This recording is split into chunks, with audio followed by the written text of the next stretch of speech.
Hello, welcome to Verbling. Hi there, I'm Teacher Oakley. Again. And in this next hour here at Verbling, we're going to be messing about with a subject-verb agreement. How to conjugate verbs, and we'll be looking at the basics as well as special circumstances. Got quite a bit of ground to cover, so I'm going to be moving right along in this lesson. We'll look at the basics of how to conjugate the subject noun and the verb. Of course, every simple sentence or independent clause must have a subject and a verb and must be a complete thought. So what does that mean? That means every single sentence you will ever construct must have a subject-verb agreement. They have to agree. Very simply, I run, they run, we run, or he runs, she runs, it runs. In the most basic sense. Now, it gets a little complicated when it gets harder to identify what is actually the subject. And we're going to get into that today. Hello, Khaled, again. Hi there. Hello. Hello again. Hello again. Okay. Well, once again, my theme this week has kind of been writing. All of my classes a little earlier than you're able to take them, and up until now, I'll have something to do with writing, and that includes today's lesson, which is subject-verb agreement. Very crucial for proper writing. So I'm going to go ahead and do a screen share, talk to you about some of these things, and ask you questions, maybe ask you for examples of sentences as we go along to kind of check understanding. So here we go. Okay. All right. The trick is, the entire trick is for conjugating verbs. It's what this is called, figuring out how to properly match the verb with the subject. You're conjugating the verb.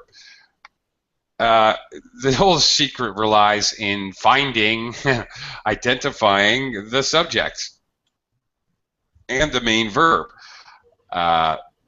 It's fairly simple in basic sentences. The subject, a singular subject, what we will heretofore describe as a singular subject, she, one girl, Bill, car, all right, the car, takes a singular verb. Is, she goes, with an S, she shines, in another, she walks, she runs, and like that. Those are all singular verb forms, whereas a plural subject takes a plural verb, okay? For the most part. Okay. They go, the cars go, the car shines, like that. Okay, Khaled, let's look at this first example here. Okay, which is correct? The list of items is on the desk, or the list of items are on the desk? The list of items are in the disk. No. Ha! Here's the first trick, is identifying the subject. Of items is simply a prepositional phrase. Okay. Not lists, so not lists. If it lists, so then are, right? Okay. The list is on the desk. Okay, if I get rid of this, all right. Okay. I understand. Tricky, right? Yeah, Tricky. That's why it's tricky. That's exactly why it's tricky, and that's why I say the tricky is identifying the subject. Usually, because there is just one list, but it contains many items, right? That's right. So if I get rid of the list of items are on the desk, right, and then but when I change it to the list of items is on the desk. Okay, so you have to identify that subject. That's the whole trick. Rule number 1, and we have several rules to look at today. A subject will come before a phrase beginning with of. It's very common to have the something of something. The word of is the culprit, all right? The criminal, the culprit, the evildoer in many, perhaps most subject-verb mistakes. Okay. Why is this a mistake? Let's take a look at this one here. All right. This is a mistake. Look, even Microsoft Office knows it. It's given me a green line under the phrase. Why is this a mistake? A bouquet of yellow roses lend color and fragrance to the room. What's the problem here? Khaled? A bouquet of yellow rose.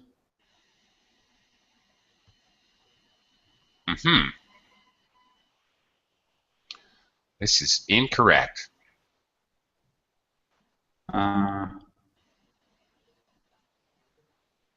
But why? Well, looking at it another way, what is the subject noun? Subject, bouquet? A bouquet. A. Okay. All right. A bouquet. Okay. Okay, here's a clue for you as well. If the subject has a, an, or the, one of the articles, the determiners, those articles, a, an, or the, mean one of something. It doesn't matter if it's the group, the population, even though we understand the word population, bouquet, group, obviously contains many things. So let's see if I just add an S to the verb. A bouquet of yellow roses lends color and fragrance to the room. Ta-da! Now this is correct. Okay, it's very, and frankly, most native speakers would have a problem identifying the error there. Okay. Now, rule number 2. Let's take a look. Rule number 2, 2 singular subjects connected by or the either or combination, or the neither nor combination, require a singular verb. For example, my aunt or my uncle is arriving by train today. Does that seem strange? Khaled, what if I changed this or? What if I change this? What if I say and?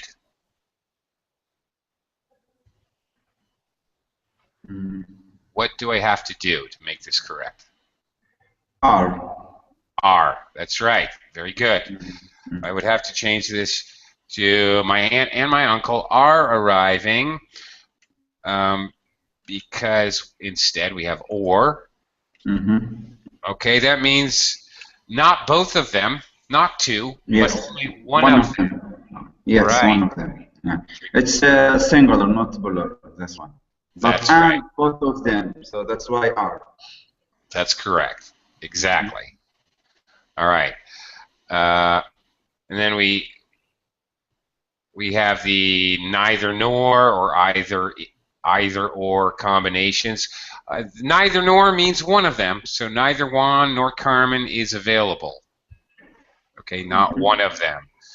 Not one of them, because neither simply means not. And either Kiana or Casey is helping today with stage decorations. One or the other, but certainly not both of them. All right. Okay, so that's rule number 2. Okay, rule number 3. Sometimes we combine.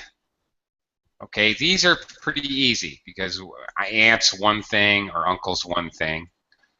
Juan, of course, is one person. Carmen's one person. All right. Okay, now the verb in an or either or, neither nor sentence agrees with the noun or pronoun closest to it. What does that mean? Okay, here it gets tricky. Okay. Hello, Nader. How are you? Are you still having a rotten connection day? No? Okay, you're okay now? All right. Great. Okay.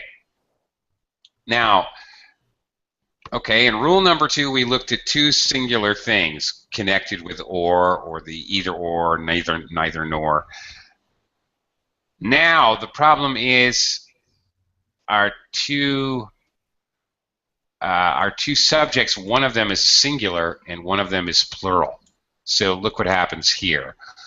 Neither the plates nor the serving bowl goes on the shelf. So if I just say this part of the sentence, the serving bowl goes on that shelf. That seems pretty easy. Serving bowl singular, okay, singular subject, singular verb form. Okay, singular verb. Okay, that's pretty easy. But you've got this plural subject. All right, so we go by the rule whichever one is closest to the verb. So if I reverse order, that means neither the serving bowl, single thing, nor the plates go on that shelf. Okay, the closest one will win. The closest one will win. Yeah, that's a good way, simple way to think about it. That's it. Very good. And there is no difference in these 2 sentences. They have identical meaning. There's absolutely no difference whatsoever. Okay. All right. However, this rule can cause some problems, especially if I is one of 2 or more subjects. Okay. Awkward. This is awkward, but not necessarily wrong. Neither she, my friends, nor I am going to the festival. Now, actually, according to our rule here, closest will win, as you said. In reality, sometimes in grammar, in English, even though it sounds or looks very awkward or very strange, this is actually a correct sentence. There is nothing wrong with this sentence. Grammatically speaking, it follows the rules, even though it may seem odd. So, if possible, you might want to reword that in another way. Grammatically correct, but awkward sentences. I could say instead, neither she, I, nor my friends are going, which is a little less awkward. She, my friends, and I are not going to the festival. Okay, if I combine them with and, it becomes much, as we looked at earlier, all right, 2 subjects combined with and are automatically a plural. So we're going to use the plural verb. That makes it very obvious. I think this is the least awkward sounding, I guess. But nonetheless, you know, all of these examples mean exactly the same thing, and they're all grammatically correct.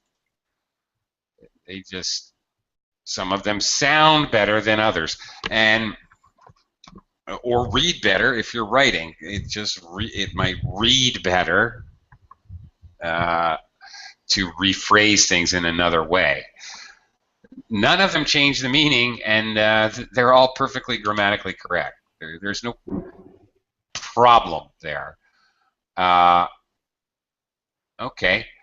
Khaled, you want to try this? You want to try to make a, let's see if you can make an either or sentence. Whoops. My friend. Okay. My friend and either me. Oh, this could be interesting. We will going to the museum next week. Wait a minute. Okay, wait a minute. We are going, so we are going. Okay. Well, why do we have either here? We can't have either without or.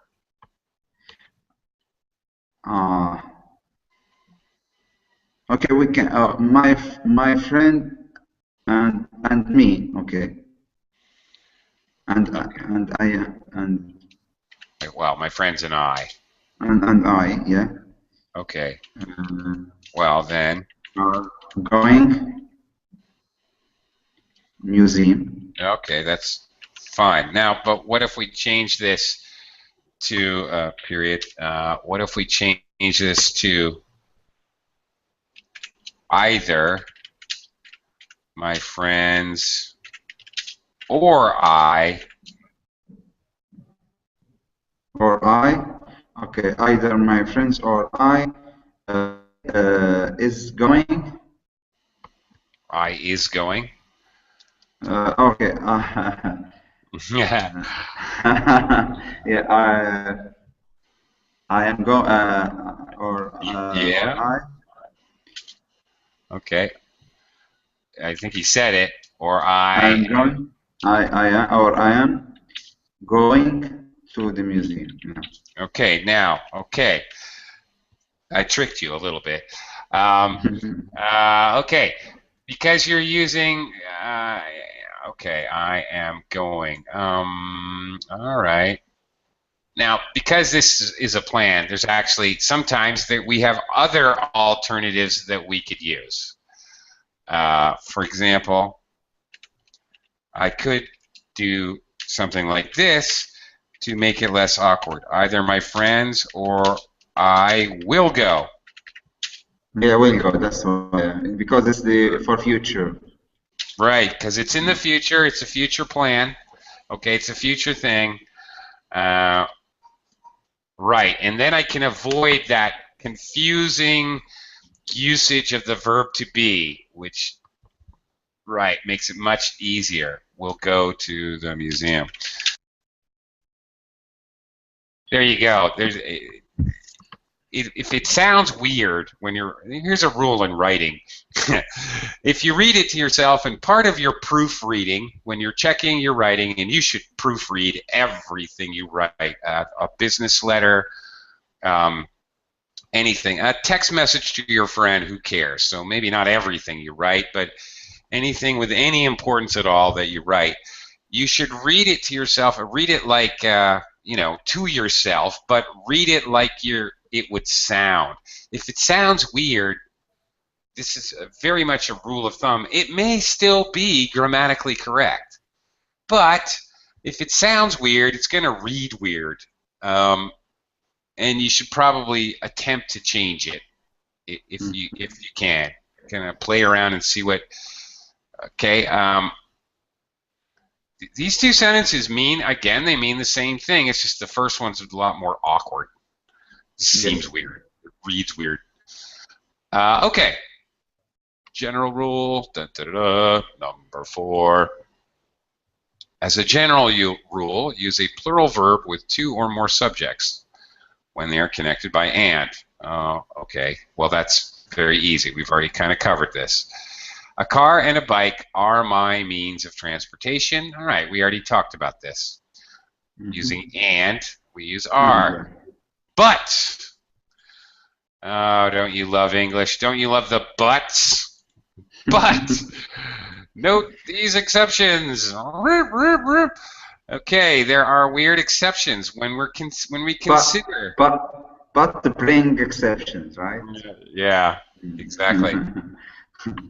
Now, when we consider these things combined with and to really be one concept, then we're going to use a singular verb when we consider it as one idea. For example, breaking and entering is a weird kind of compound noun. It's okay, there in English, the crime of breaking and entering, it's one thing. You're charged with one crime. If you're charged with breaking and entering, even though it sounds like two things, that is actually one crime. Breaking and entering is against the law. All right? So it is really one concept. Do you know what breaking and entering is, Khaled, by the way? Breaking and entering? Yeah. Do you know what that means? What crime are you committing if you, and I can't say, if you break and enter? I really can't say that. If yeah, you because breaking the door and entering the house without any permission, something like that. Something like that. Okay. and by the way, I really can't say if you break and enter, you will be arrested. No, I really can't say that. I can say if you commit breaking and entering, you will be arrested. All right. Okay, we see the same problem here with the bed and breakfast was charming. All right. A bed and breakfast is one concept. Hello, Araceli. Hello. Hello. Araceli, have you ever spent a lovely evening in a bed and breakfast? Not really. I think that's like a British thing. Oh, Americans like them too. It's Well, I don't know. yeah, okay. What do you call bread and breakfast? I have heard for the United Kingdom, but here it would be like a small hotel or something. Yeah, it's a weird little thing, but it's an individual. It's a concept. It's one idea, even though it's combined with and. It's really one concept. Yeah, a bed and breakfast is a place. It's a person's home where they have rooms to rent out, and you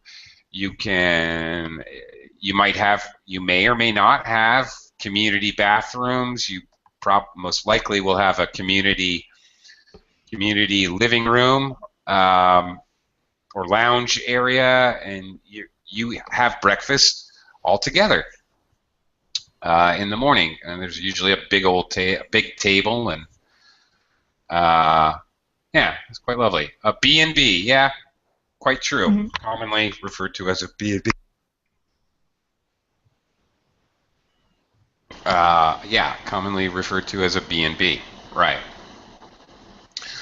Okay, so there are these, mostly, however, a car and a bike are my means of transportation only when this concept is considered one idea.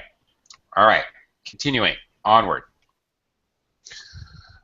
Okay, sometimes the subject, noun, is separated from the verb by such words as along with, as well as, besides, not, okay, adverbs or adverb phrases.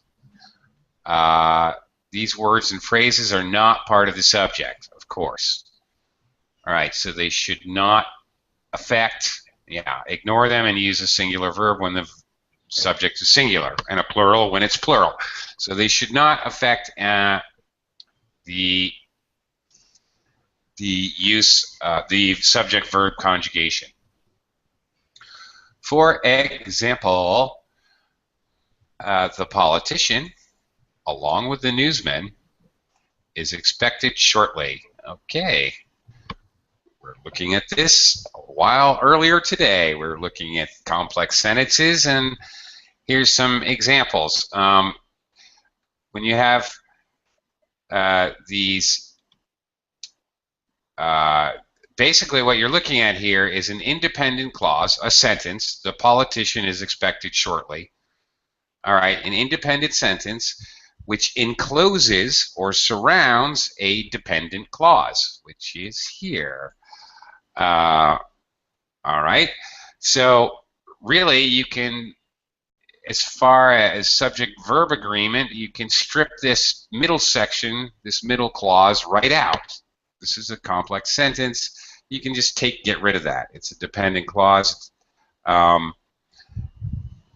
So the real subject of the sentence is here. The verb comes after. It's just separated with another clause.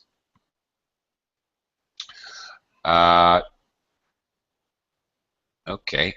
Here's another example. Excitement as well as nervousness is the cause of her shaking.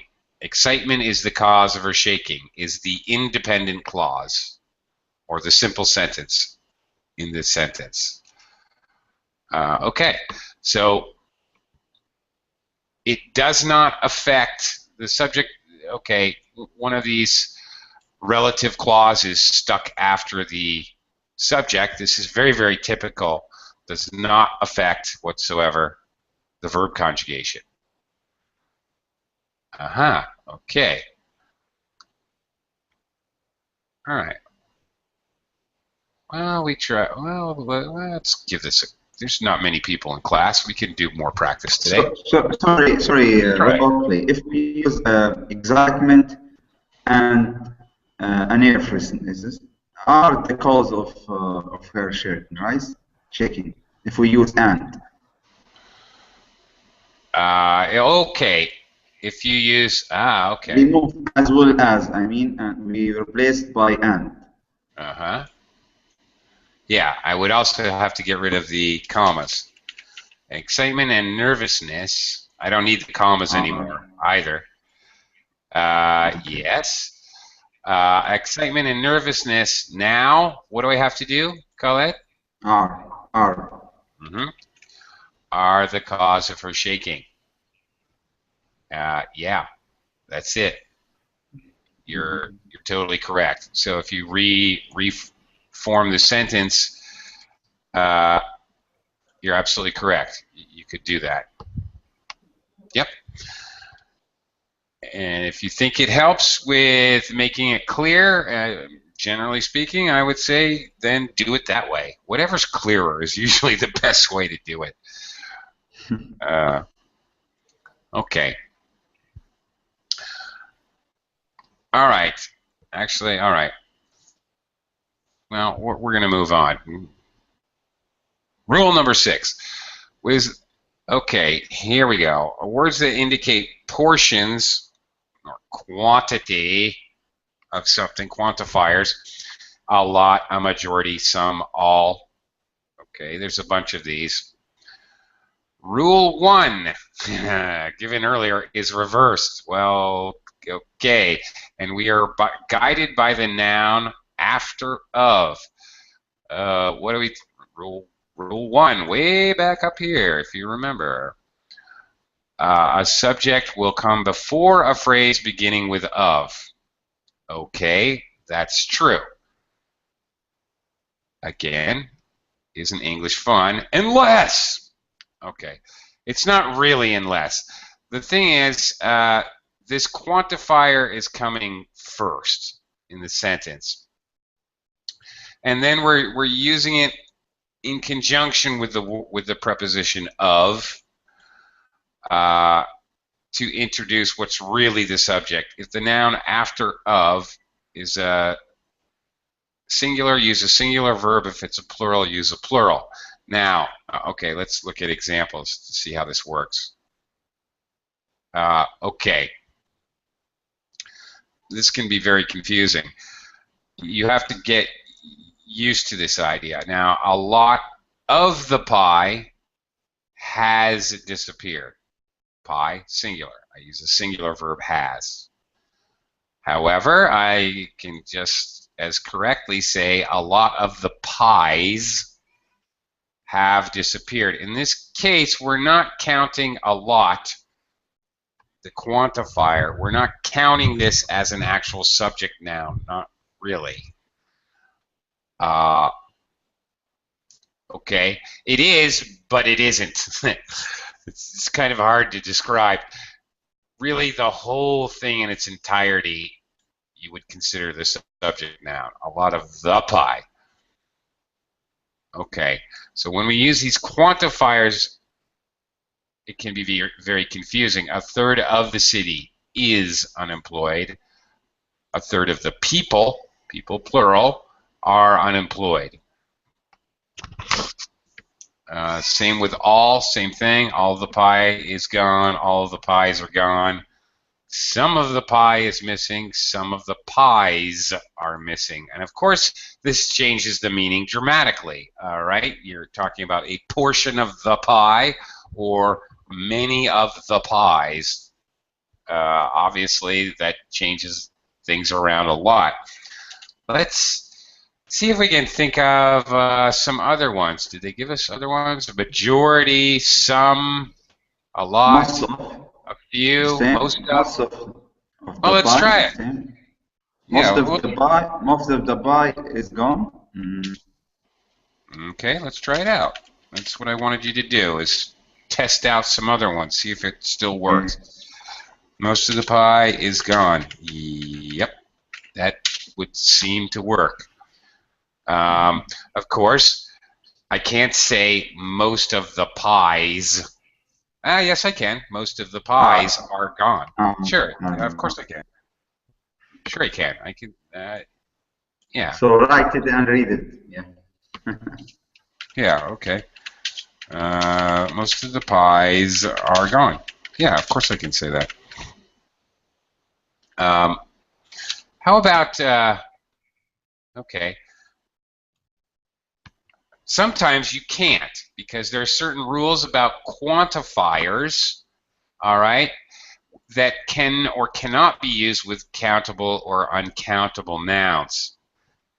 For example, Araceli, can I say, let's talk pie. Can I say much of the pie is gone? Is that okay? Yes, I think so. Yes, because the subject is a pie. All right. Can I say much of the oys? Sorry. Much of the pies are gone. Can I say this? Yes, that's plural. Much of the pies? Not many of the pies. Thank you. Absolutely correct, because I don't use much for countable nouns. I can count pies. And I'm talking about plural, I'm counting the pies. So I'm forced to use many of the pies. Exactly. In the same way, a lot of the pies. In the same way, now look, I can't do this either. I can't say many of the pie is gone. Can't do it. All right?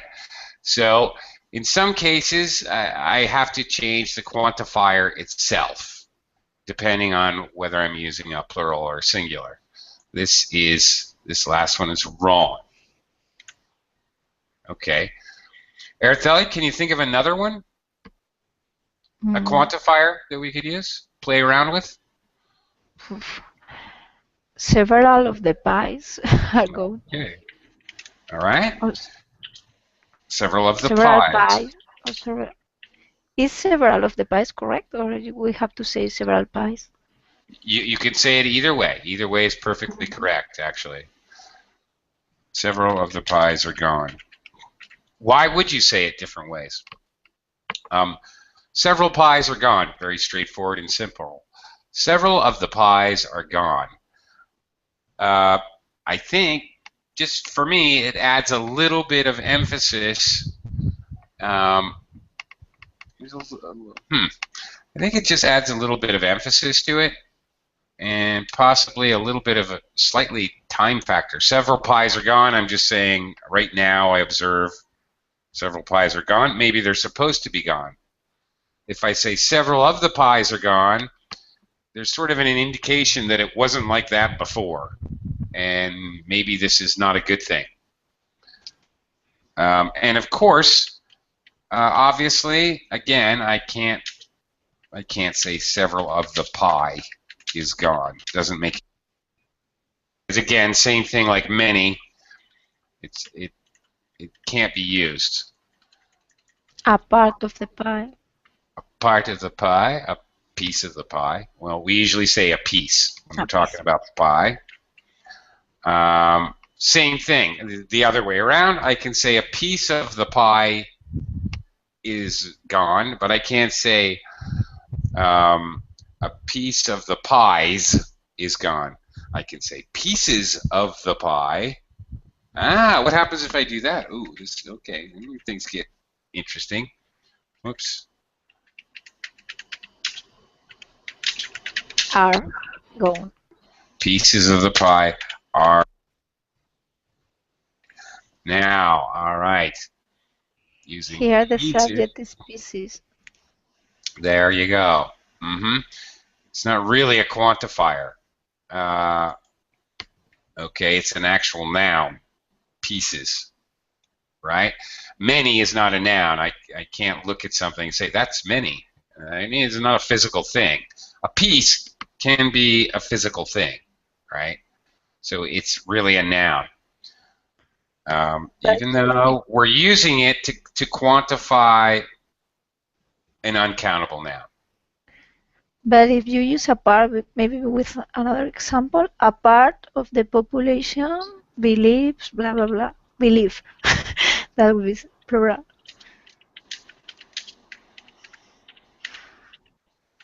Part of the population Will vote or believes or whatever. And okay. believe, not believes. And then a part of the, no. Is that singular or plural? I don't know. Okay. A part of the population Believes. Singular. Because the population believes, but a part of the people believe. The population believes. A part believe. No, it's okay. Let me try. Part of the population believe in reincarnation. Okay. We don't need is or are here. I mean, is believe or are believe. I'm sorry, Khaled. One more time. I mean, we don't need to add is or are before believe. Is that time is believing, right? If we need is or verb be. I mean. Yeah. Okay. Unless we're gonna change it. That's right. No, we don't need is. A part of the population believe. Oh, look. Microsoft Office does not want me to do that. Believes. Part of the population believes in reincarnation. So, there you go. It's singular. Population is a singular noun. The population yes, it is. Yeah. Yes, population is a singular noun, actually. But if you say a part of the people believe in reincarnation. All right. People, I think, is plural. Let's try that. Although you really shouldn't say a part of the people. That sounds a little strange. Yeah, no, doesn't sound. Well, a part of the students or something like that. A part of the inhabitants. Well, see, you wouldn't say a part of a plural thing. A part of the cats. Yeah, that doesn't really make sense. Yes, you're right. You can't really do that. So anyway, that sentence is defunct before we can't do that before we even start. So here's where, okay, the lesson to be learned here gets a little tricky with uncountable and countable, and furthermore, okay, let's see. Let's go back to our original. A part of the pie is missing. is gone. Okay, just to keep it simple. Yes. But I cannot say a part. Here's the reason why we had problems with people. A part of the pies are gone. But that doesn't really make sense. And if you don't put a, part of the pies are gone, or is that? I mean, this makes sense in Spanish. Maybe in English it doesn't. Part of the pies are gone. Is that right or not? Part of the pies are gone. Ah, okay. Which part? It's still part of the pie. Like, you can say this, yes. Like half of the pies are gone. A third of the pies are gone. So part of the pie. Sounding like a math problem. Okay. All right. A fraction of the pies are gone. Fraction of the pies are gone. A part of the pies are gone. If a pie is traveling at 80 kilometers an hour and going from Paris to Oslo and taking a submarine which travels at 6 knots per hour, which part of the pies are gone? Okay. Oh my gosh. I don't know. I think it's on the z-axis. Okay. It doesn't want me to... Microsoft here is... It does not want me to do that. Yeah. I can't do this at all. I don't think I could do this at all. Part of the pies. Oh, there you go. Part of the pies is gone. Wow, doesn't that seem weird? Part, part. It's like pieces. The subject there is. Yeah, I guess. A part of the pies is gone. What? Yeah, because one part. Yeah. Okay. I think. A part of the pie is gone. That sounds weird to me. Okay. Anyway, it sounds weird for me. Okay, a part of the population. All right, that sounds normal. Okay, I guess this is okay. A part of the pies is gone. A part of the pie is gone. We talk about one part. That's all I think. Oh my God! But if we said many parts of the pie. I think a part is not a quantifier here. It's like piece. It's like a physical thing. Yeah, that's why it has to be. Otherwise, this would never work in both of these sentences. You're right. That's absolutely it. She's absolutely correct. This is not a quantifier here. Just like pieces apart. Well, that's logical. Okay. All right. Oh my gosh. Let's go just have some pie. Yeah. You know, you just okay. I think I would like to eat pie. I would like to eat pie. I'm getting hungry. Yeah. So am I. You know, pie sounds great. To me right now, a cup of coffee and a slice of pie sounds really good. Yeah. I don't know about you guys. I could go for that. Okay, here's an interesting note, and I share this with you because I always like to share the idea that English is always evolving, and even the experts cannot agree on everything. I have definitely run across things in my years of teaching where, for example, stative verbs. Here, the use of none, is it singular? Is it plural? Well, some experts disagree. Araceli, do you ever run into this in math? Of course you do. Some theories in math are not completely proven, right? So yes. Well, that wouldn't be a theory because in math, either you prove something or that result doesn't exist. So it can be a theory, but not. Okay, all but right. Language is not so mathematical. Language can have different uses. Right. Okay. All right. This is interesting. In recent years, SAT testing, for example, the standardized aptitude test for universities has considered none to be strictly singular. However, Merriam-Webster's, another authority, Uh, Clearly, none has been both singular and plural since Old English and still is. Okay. The notion that it's only singular is a myth. All right. They strongly dispute this idea. In general, okay, here's what you should know. If in context it seems like a singular to you, use a singular verb. If it seems plural, use a plural verb. So none, that never came up in our experiments, but that's a tricky one. But there you go. None, do whatever you feel like, whatever seems right. Okay, if it clearly means not one, then use a singular. But if it's not clear, well, do whatever you want, and argue with Merriam-Webster later or SATs. Okay. Rule number 7. In sentences beginning with here or there, okay, another tricky type of sentence.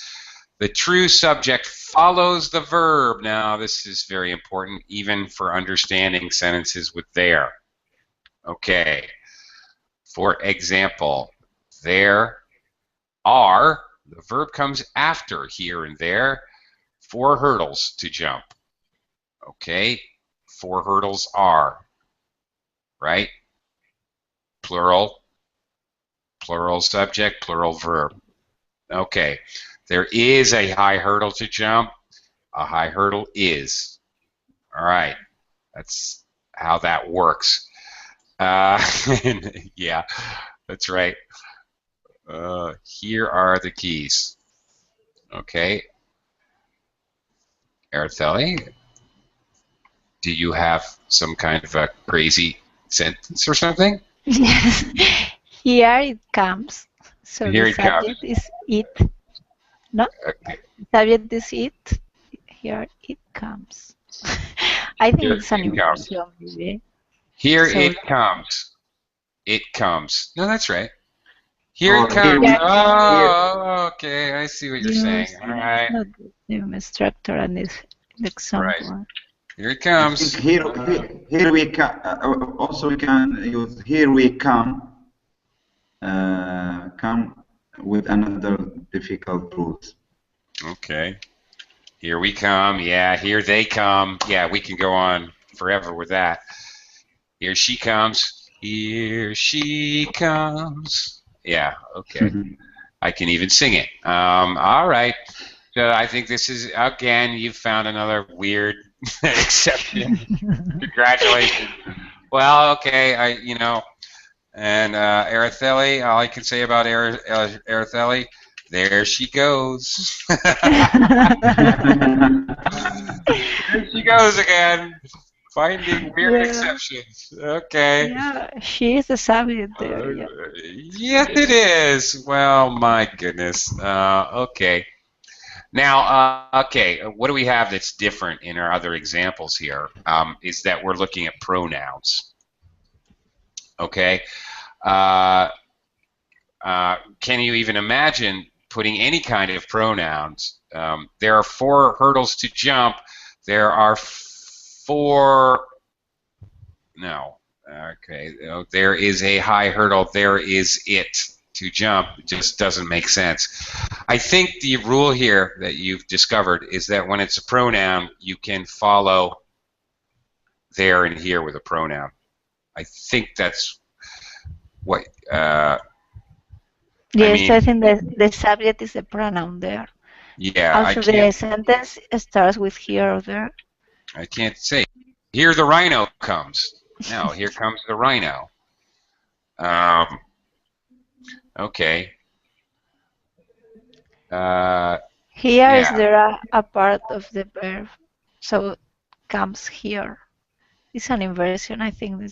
But it's not like here are the keys. The keys are the subject in this case.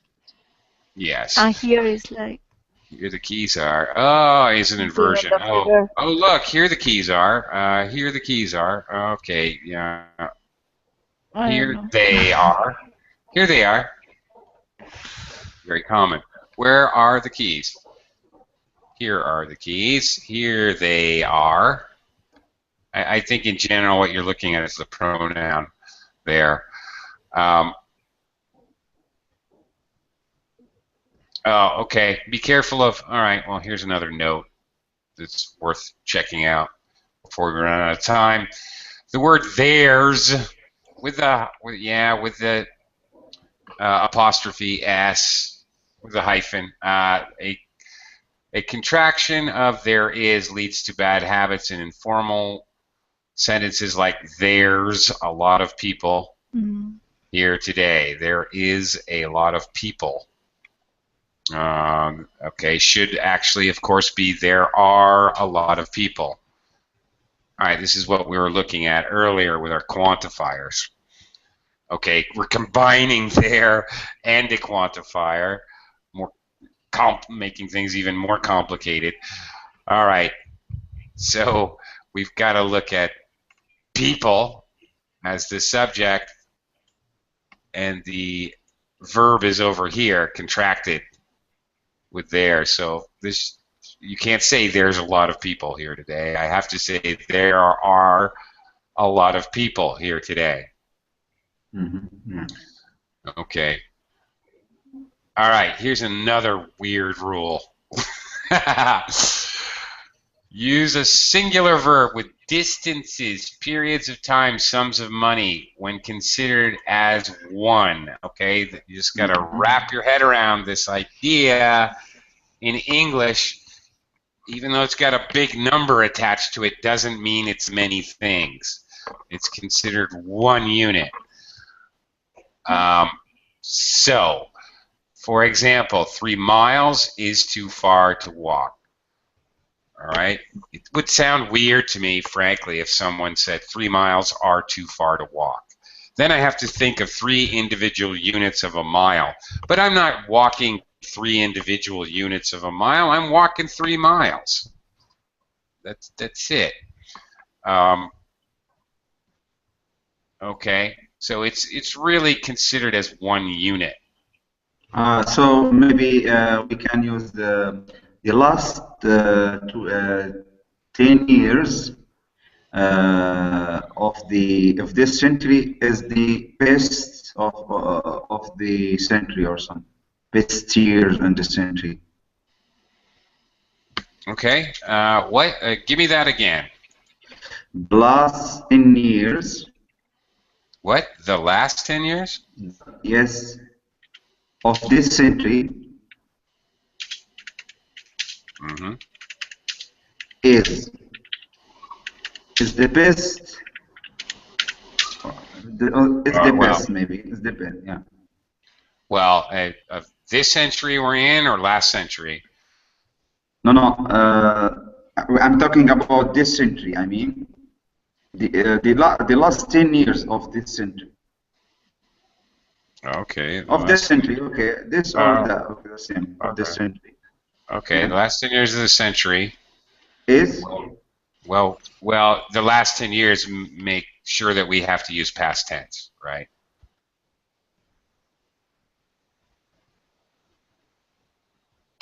Is. I can't really, because I have the last 10 years of the century, it's very hard for me to use present tense. Is. Okay, I can't. Okay, the last 5 minutes is the best time of my life. That doesn't make any sense. Okay. The last 5 minutes was the best time of my life. Okay, and I would use was. But anyway, the last 10 years of this century. Now, it depends what I'm going to say. Whether I say was. The best, okay. The best time, okay. Or the best years. All right, okay. The last 10 years of the century, okay, was the best time, okay, of my life, for example. But you know what? I might have to change that. For example, if I say the last 10 years of my life were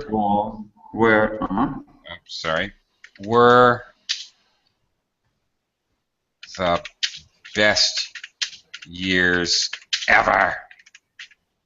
Okay. I can't say the last 10 years of my life was the best years ever. Mm-hmm. All right. Time over here is uncountable. So this is okay. I can count this 10 years as a unit. If I'm really defining these 10 years as individual units. And I have to use plural. Freaky. Isn't English crazy? All right.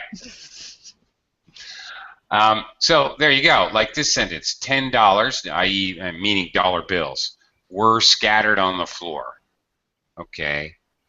So, okay, were scattered. Scattered means separated and moved into parts, moved apart from each other. So obviously, by my context, I have defined dollars as being plural.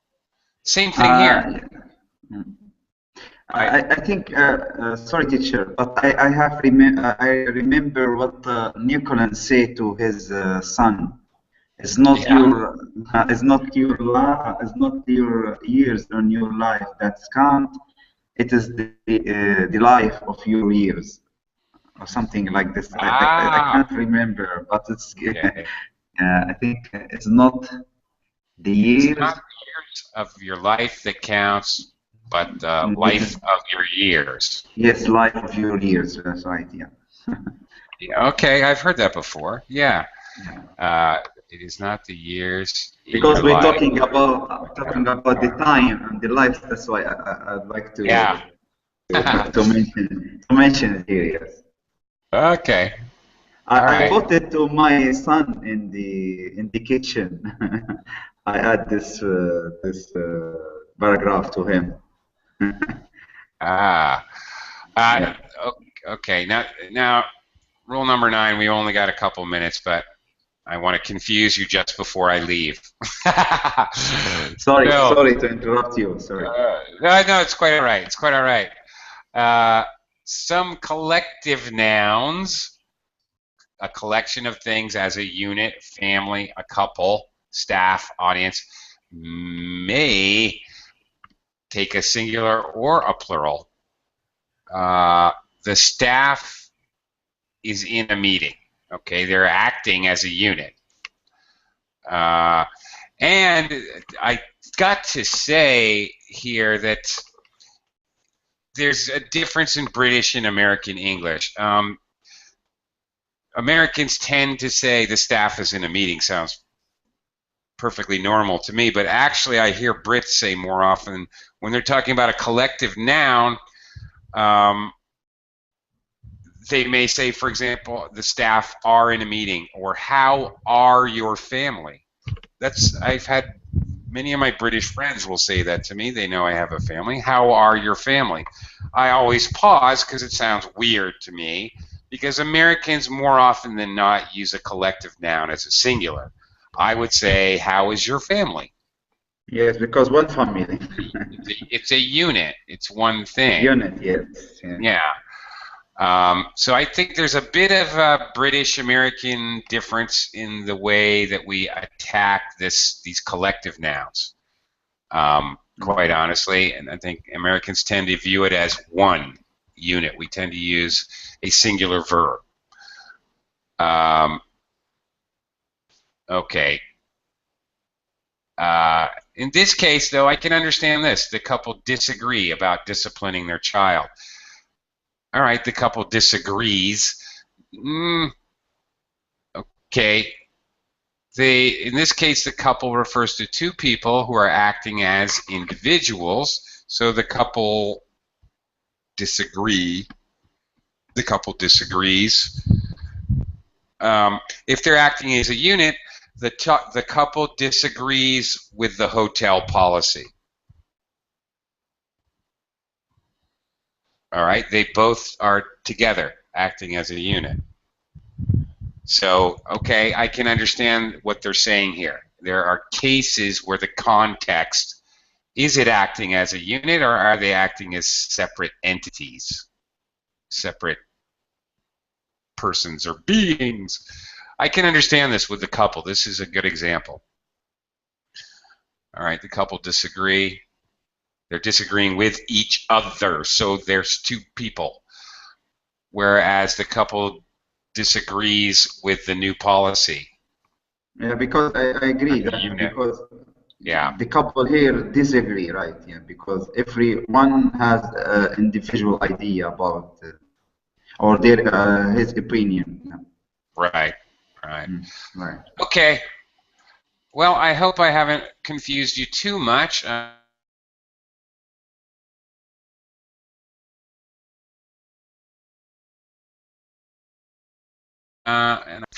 subject-verb agreement and verb conjugation. I am out of time. Time for me to get some pie. Yeah. So, see you guys later. Thank you very much. It was a piece of cake. Very funny, Araceli. Very, very funny indeed. Good one. All right.